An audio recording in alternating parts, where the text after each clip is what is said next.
Assalamualaikum warahmatullahi wabarakatuh. Salam sejahtera buat kita semua. Salam, Om Swastiastu, Namo Buddhaya, salam kebajikan.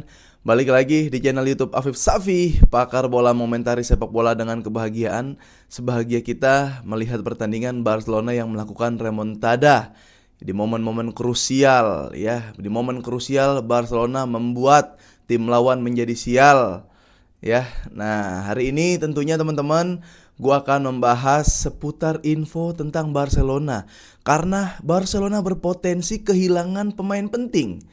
Ada Robert Lewandowski, ada Balde, dan ya masih banyak lah pemain-pemain penting yang kehabisan nafas katanya. Nah, dan Barcelona juga berpotensi ada masalah internal.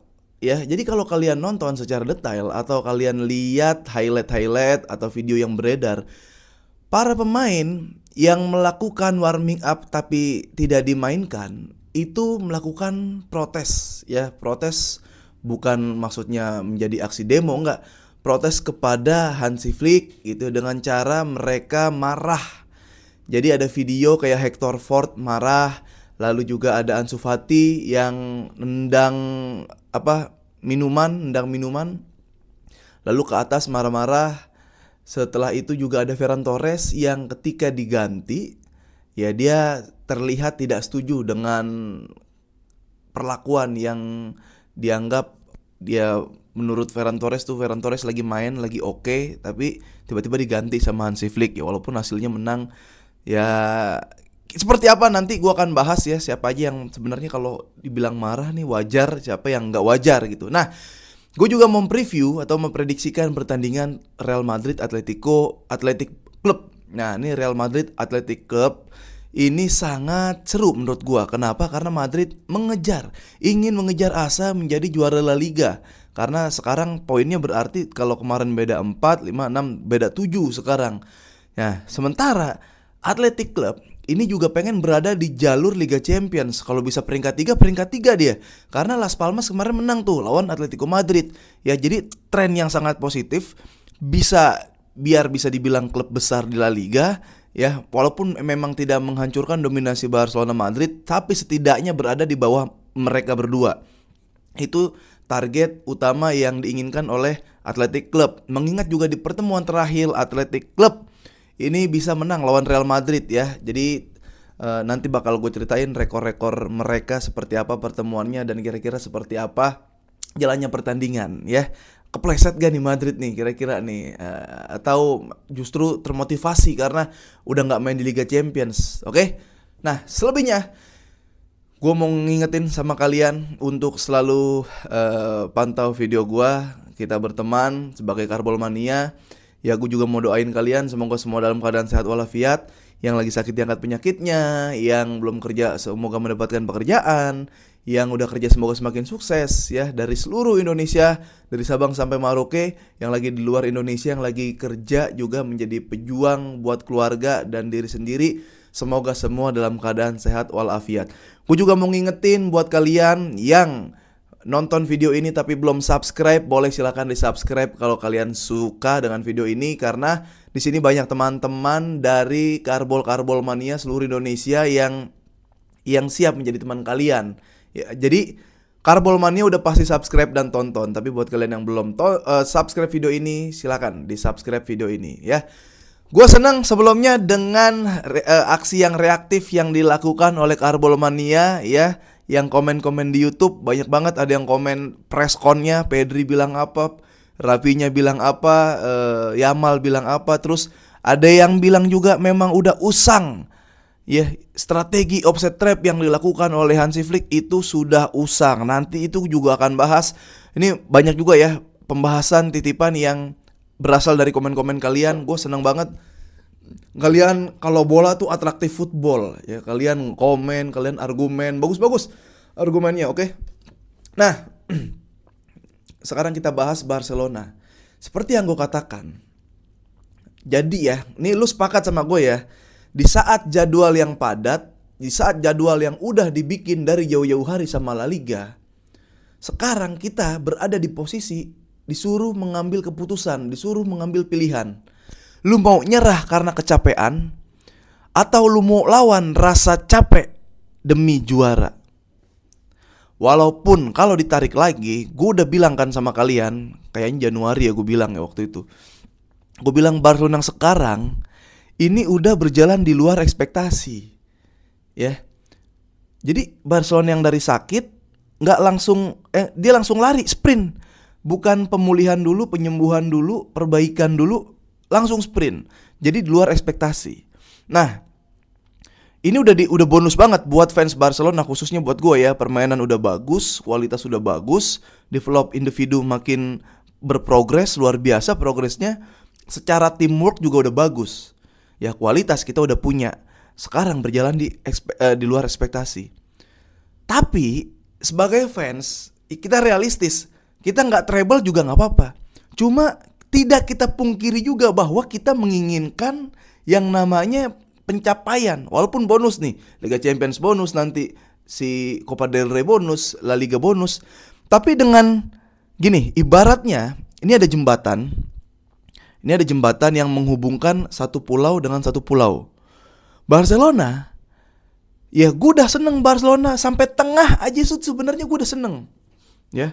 Tapi yang dilakukan Barcelona sekarang adalah bukan sampai tengah lagi, sudah sebentar lagi nyampe. Nah, menurut gua daripada kayak putar balik, nyerah atau diam di situ aja, mending capailah, tanggung. Ya, jadi kita punya ekspektasi lebih. Ekspektasi kita patah di tengah-tengah karena ternyata terlalu luar biasa. Sehingga ketika berjalan, kita menimbulkan harapan lagi. Nah, ini orang TikTok bisa gak tuh mencerna kata-kata tadi tuh? Oleh di YouTube, Instagram, Twitter aman pasti. Jadi gitu, Barcelona yang sekarang ini udah di luar ekspektasi, bonus lah. Tapi melihat ke depannya seperti apa, sebagai fans, gue juga jadi ada berharap. Ya, kayak tadi analoginya. Nah, sekarang gimana caranya Barcelona bisa juara? Sebenarnya semuanya masih 50-50. La Liga masih bisa kekejar, Liga Champions 50-50 semua, 25% semua tuh 4 tim yang jadi juara, bisa jadi juara siapapun gitu. Nggak kayak Spanyol 2010 kita udah tahu, nggak kayak Barcelona 2009 kita udah tahu ini mah merem juga nggak usah pakai pelatih menang gitu. Nah, sekarang 50-50, itu masih 50-50. Liga Champions 50-50. Copa del Rey apalagi 50-50. Ya. Bahkan masa ya Madrid mengulang kesalahan 2 kali dengan open play, dengan nyerang, dengan ego pengen golin duluan lawan Barcelona. Dia pasti defense nanti. Itu semua masih 50-50. Tapi gimana lagi caranya kita mencapai buat setidaknya 1 trofi? Yang gue katakan, kita sudah membuktikan dengan kualitas. Ya. Sekarang adalah mentalitas nih, zamannya mental, bisa nge-comeback, bisa menang lawan 10 orang kemarin Liga Champions, bisa remontada 2 kali lawan Benfica 2 kali, lawan Benfica dan lawan siapa? Celta Vigo. Itu mental. Keberuntungannya gimana? Ini yang nggak bisa di apa ya? Keberuntungan tuh nggak bisa direncanakan. Ya. Kualitas kita bisa rencanakan dengan latihan, Hansi Flick kasih nutrisi, pola latihan yang ditingkatkan gitu kan, variatif atau fleksibilitas taktikal yang diterapkan bisa diimprove lagi. Itu kualitas. Dijaga sama dia, bisa nih Barcelona nih sampai sekarang, sampai sejauh ini bisa. Mentalitas gimana? Dibentuk mentalitas. Datang orang kayak Rapinya, datang orang kayak Hansi Flick, setiap preskon berpikir positif. Datang orang kayak Robert Lewandowski lah, gak pernah nyerah, umur 37 masih lari keliling-keliling. Orang kayak Pedri, kalau belum golin, belum menang, masih kayak penasaran. Mental kebentuk, teman-temannya ngikut. Ya Inigo Martinez, leader di belakang, ya ngasih power buat, kasih energi, ngasih aura buat sekitarnya. Kubarsi ngikut, Balde ngikut, Konde latihan juga ekstrim, ngikut. Mental kebentuk. Keberuntungan gimana? Keberuntungan kagak bisa dibeli. Keberuntungan kagak bisa dilatih. Keberuntungan kagak bisa dengan sengaja kita ambil. Contoh, Balde cedera siapa yang mau? Contoh, Lewandowski cedera siapa yang mau? Ya. Nah, Jadi sebenarnya situasi sebenarnya masih rumit, masih 50-50 untuk mendapatkan trofi. Makanya pemain difokuskan untuk meminimalisir miskom, minimalisir masalah internal lah. Ya. Kalau gue tanggapi video yang beredar tentang Ansu Fati marah, nendang minuman ke atas, ngomel-ngomel, lalu si Hector Ford dibisikin sama Hansi Flick tetap menoleh, nggak mau noleh, tetap jalan terus. Gini. Kalau Ferran Torres, gue masih menganggap kalau dia marah, dia kesel, itu sedikit gue mewajari, sedikit ya, nggak mendukung penuh Ferran Torres marah ya. Karena melihat di match lawan Celta Vigo dia masih bagus, terus diganti. Ya. Tapi kalau misalkan setelah dia diganti akhirnya jadi menang, karena kan pas dia masih main tuh masih 3-1. Pas dia diganti menang, kalau dia marah, gue sih jadi Ferran Torres, gue minta maaf sama Hansi Flick. Ya kalau entah Hansi Flick ngomong gue nggak denger enggak, gue bilang minta maaf, Pak, ya Mister, sorry gitu. Gue kemarin masih kena adrenalin pertandingan, masih ngerasa gue bisa membantu tim lebih banyak. Ya, jadi gue sedikit meluapkan ekspresi gue seperti itu. Mohon dimaklumi. Hansi Flick sebagai pelatih, maafin pasti. Ya gak apa-apa gitu. Cuma gue juga punya kepala, lu juga punya kepala. Gue ngeliat udah ada mulai yang harus diganti, mulai masuk puzzle lain biar menang. Dan akhirnya menang. Kebetulan hari itu keputusan gue bener. Udah selesai. Ansu Fati sama Hector Ford yang gue bingung. Gue paham keselnya jadi Ansu Fati. Gue paham marahnya gimana, bete-nya gimana jadi Ansu Fati. Gue lebih marah kalau ketika gue jadi Ansu Fati gak dimainin pas udah menang. Ya, udah menang. Kayak contoh lawan Dortmund kemarin udah 4-0 menang, gak main, bolehlah protes. Tapi jangan sampai nendang juga. Jangan sampai ya apalah gitu, kasih ekspresi cemberut dikit gitu. Jejak digital kan ada kayak waktu Ronaldo sama Ten Hag gitu. Atau jangan kayak gitu, itu kelihatan ngambek. Kalau jadi Ansu Fati ketika lawan Dortmund, misalkan disuruh warming up kan, setelah itu gak dimainin, gak apa-apa lu warming up paling terakhir, kayak ngeliatin bukti kalau lu tuh udah siap nih warming up, kayak biar menjadi narasi, menjadi point of view di masyarakat, di fans Barca kayak, wih parah ya Ansu Fati udah disuruh warming up, Barcelona udah menang 4-0 tapi tetap gak dimainin. Kesian banget Ansu Fati. Gue pengen deh ngeliat Ansu Fati main lebih elegan kayak gitu, ketimbang lu gak dimainin nendang, ketimbang lu gak dimainin marah, ketimbang kayak tadi lah mungkin saran gue jelek tentang ngasih ekspresi muka bete gitu. Enggak, mending lu kayak gitu. Caranya adalah lu tunjukin lu siap main tapi gak dimainin gitu. Sama Hector Ford juga. Maksud gue sekendor-kendornya Konde nih gitu, Hector Ford tuh masih belum ada di atasnya. Pertama, memang kompleks masalahnya, dia kurang jam terbang karena gak dikasih menit bermain. Tapi nih pikirin lagi urgensinya apa. Konde lelet, iya udah. Cuma kalau lu lihat aja Gerard Martin tuh gimana replacing Balde, kelihatan banget kan, beda banget kan. Kayak gitulah. Jadi buat gua memang dicadangin pasti gak enak. Gak main gak enak, apalagi udah disuruh pemanasan gak enak. Itu kayak apa ya? Kayak mobil udah disuruh isi bensin tapi gak jalan. Iya kesel gitu. Cuma ya lu kasih lihat aja, nih gue udah disuruh pemanasan, lu yang ekstrim kayak apa kayak lu salto gitu di pinggir lapangan kayak menunjukkan ini gue eksplosif. Kayak gitu. Minimalisir lah, ini masalah lagi krusial nih, tim lagi butuh adem-adem aja. Ya sama atas bawah gini, tim degradasi lagi pusing, gimana menjaga internal tim gitu. Tim atas juga lagi pusing, jadi aman. Nah sekarang kita bahas masalah offside trap-nya nih masih berguna apa enggak. Gini, gue bilang offside trap udah menjadi opsi paling terakhir menurut gue. Ya, offside trap menjadi opsi paling terakhir. Tapi kita pikir lagi, kita tarik lagi, kenapa Hansi Flick pakai offside trap? Kenapa Hansi Flick pakai high defensive line? Karena Barcelona nyerang. Kenapa high defensive line? Biar jarak pemain gak terlalu jauh. Dari belakang ke tengah gak terlalu jauh, dari tengah ke striker gak terlalu jauh. Kalau mereka masih jauh, ada di belakang, ada di garis pertahanan, dia low, mid lah ya, low. Dia low, berarti kan ada space banyak nih antara dari back ke tengah. Nah, space ini kalau misalkan pemain lawan udah melakukan apa ya, Spartan gitu, serangannya lari bareng-bareng, mati. Itu pertama susahnya tuh buat ngebalikin jangan offset trap atau jangan high defensive line. Nah, gimana caranya lagi? Itu banyak, gampang. Pertama, gampang kalau overload gitu. Makanya di high defensive line offsetin sekalian gitu. Ya. Press atas sekalian, jangan kasih pegang bola. Walaupun bahayanya tadi, kalau kena pemain yang cepat, kalau lawan ngerti cara menghandle offset trap, mati juga Barcelona. Nah, sekarang gini, dalam semusim itu kan matchnya banyak tuh, 38 apa match. Analitik video juga pasti banyak. Ya, pemain-pemain lawan, rival nih yang mau bertemu, nggak mungkin nggak meneliti apa kekurangan kita, apa yang bisa dimasuk, celah apa yang bisa diterobos buat menghancurkan Barcelona gitu.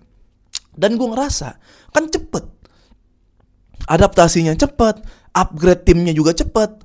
Jadi gue ngerasa offset trap, high defensive line masih oke lah ya. Cuman dipikir-pikir lagi, offset trap itu menjadi opsi yang paling terakhir. Ya udah nggak bisa lu Lautaro lemes memang, nggak kenceng, nggak eksplosif, cuma ngotot. Argentina bro, nanti ketemu Mbappe ya, kemarin kena offset 12 8 apa ya, dari 12 offset dia kena 8. Ntar kalau nggak offset gimana pertanyaannya? Kalau udah bisa caranya nggak offset, dilari dari tengah garis gimana? Kalau dia aware sama garis pertahanan Barca gimana? Ayo. Itu. Jangankan Mbappe, jangankan Lautaro nanti.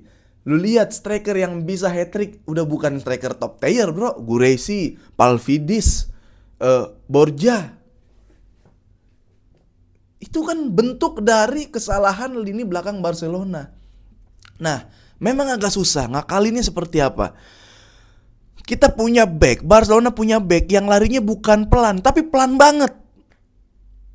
Yang mana kalau misalkan musuh lewat dari sisi manapun, dari wide, dari tengah, tetep lewat. Cubarsí Inigo kalau dikasih sprint lewat ya kalah. Kecuali dia berhadapan 1 lawan 1, bola atas, intercept, clearance, tackle bagus, timing bagus. Kalau udah dilariin, nggak bakal bisa ngejar Mbappe. Inigo sama Lautaro nih ya. Lautaro kan nggak kenceng larinya, kalah ntar speednya.